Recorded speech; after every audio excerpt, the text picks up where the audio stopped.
Hey fam, Live to Eat back with you again. Today is May the 4th, so May the 4th be with everyone out there. Also, Craig, happy birthday bro. Love you big safe. What we are doing today is eggplant rollatini. I used to have it all the time when I was a little kid and really haven't had it in a minute, so let's dust it off and put it in the game, right? I've taken a 3/4 ounce package of basil and I divided it in half. I've gone ahead, thrown basil in the food processor here. There also is, let's see, about a 1/4 cup of Parm and Romano. I also put a sprig of rosemary in it. And I did not have pinoli on hand. So what I did is took like a 10, 12 Planters peanuts and toasted them in the oven. So hopefully, or it should very well approximate what the pinoli would normally add to it. So anyway, ultimately what we do here is we just kind of pulse this and bring it all together. And then we're gonna obviously throw the second half of the basil in there as well. You wanna scrape down the sides because you wanna have everything that where the blades can reach it. So that's a crucial part of this. And the last step is gonna take the olive oil. I got a 1/4 cup. The more olive oil you use, the more it's more like a sauce than a spread. So if you're making something like a pasta or a soup that you want to use the pesto for, the extra olive oil will increase that fluidity of it. So just a little tip for you. This sucker is so loud, so I'm not going to bother, kind of like, right, yeah. So I'll just take care of it, and I'll be back with you in a bit once it's time to start prepping the eggplant. And I will be using a mandolin slicer. So when I come back, basically at this point we're just making the eggplant into thin slices, thin uniform slices. So that's why a mandolin would be a really good option, because it's going to cut the same thickness every time you set the thickness. So anyway, we'll be getting a cookie sheet ready with some olive oil, and I will show you how we prep that eggplant rollatini. Step 1. Hey fam, we've gone ahead and taken the eggplant. I used my mandolin slicer, so I got some really good, kind of like carpaccio slices here of eggplant. It's not always going to be a perfect job because, you have the end parts that are just kind of like little doodads and whatever.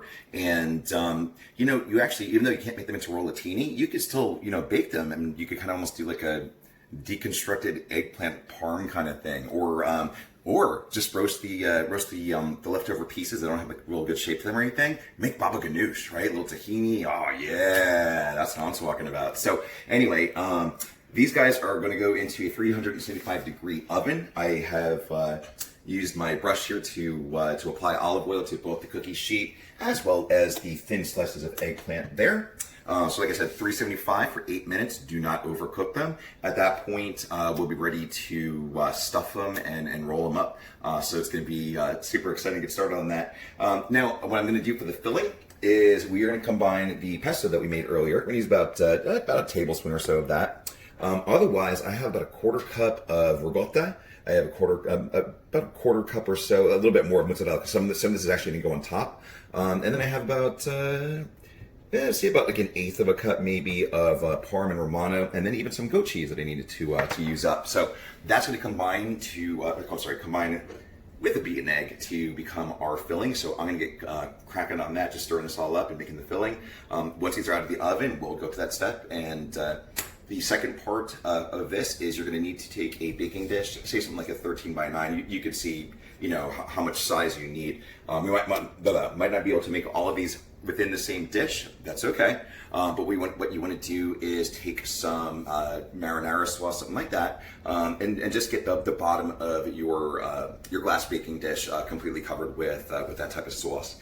I decided, because I'm bougie and whatever, I'm gonna go with vodka sauce for this rollatini, right? Like, ooh, that's a good idea. Never done that before, so yeah, I'm intrigued, right? I'm like envisioning it. I'm like, ooh, this is gonna be good. So anyway, be back with you in a little bit. I'm gonna combine some stuff and we'll get these things rolled and in the oven. All right, so I've gone ahead and combined all the basically crazy amounts of good cheese. I think I have 5 different kinds in it. Some egg and a tablespoon or so of the pesto. I went a little heavy. It's like me. You guys just see my stuff. I love it over seasoned, so it's cool. But anyway, so just a real quick recap. What we went through with the eggplant is we used a mandolin here to create thin slices. You can use a sharp knife. That's perfectly fine.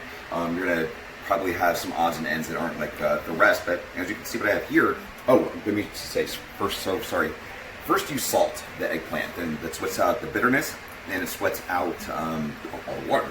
So once that's happened, you then would obviously let them sit for 20 minutes. Then you want to pat them dry, very, very, very dry. In fact, like even when you think you're done drying, dry a little bit more because they're going to need it. Anyway, so now that that's been done, they've been brushed with olive oil and put in the 375 oven for 8 minutes. I then pull them out, put them on a cooling rack with the vents on because you can't actually roll these things up if they're scalding hot. Makes sense, right? Safety first. Anyway, but I've already done 2.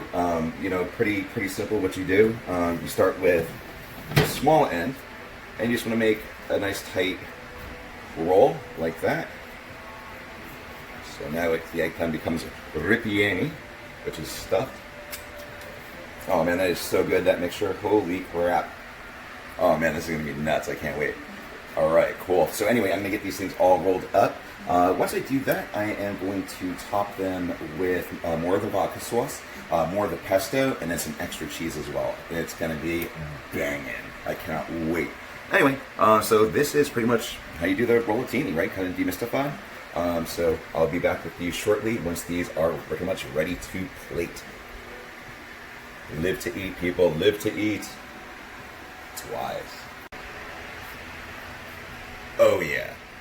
Look what happened here. Oh my god. These rollatinis look so beautiful. It's just like a big old Italian flag right there with all that pesto, melted cheese, just going like every which way. I did it in vodka sauce. I know that might be a little bit opulent for some, but I so don't care because that is just awesome.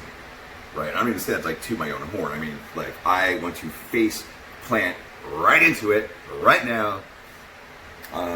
Gosh, I was trying to remember if there was something else to say because otherwise I'm doing that. So anyway, thanks so much for hanging out with me. It's Live to Eat. Today we made pesto and we made eggplant rollatini. So live to eat. Time to eat. We'll see you next time. Thanks so much for tuning in. Oh yeah. Look what happened here. Oh my god. These rollatinis look so beautiful. It's just like a big old Italian flag right there with all that pesto, melted cheese, just going like every which way. I did it in vodka sauce. I know that might be a little bit opulent for some, but I so don't care because that is just awesome. Right? I don't even say that like to my own horn. I mean, like, I want to face plant right into it right now. Gosh, I was trying to remember if there was something else to say because otherwise I'm doing that. So anyway, thanks so much for hanging out with me. It's Live to Eat. Today we made pesto and we made eggplant rollatini. So live to eat. Time to eat. We'll see you next time. Thanks so much for tuning in.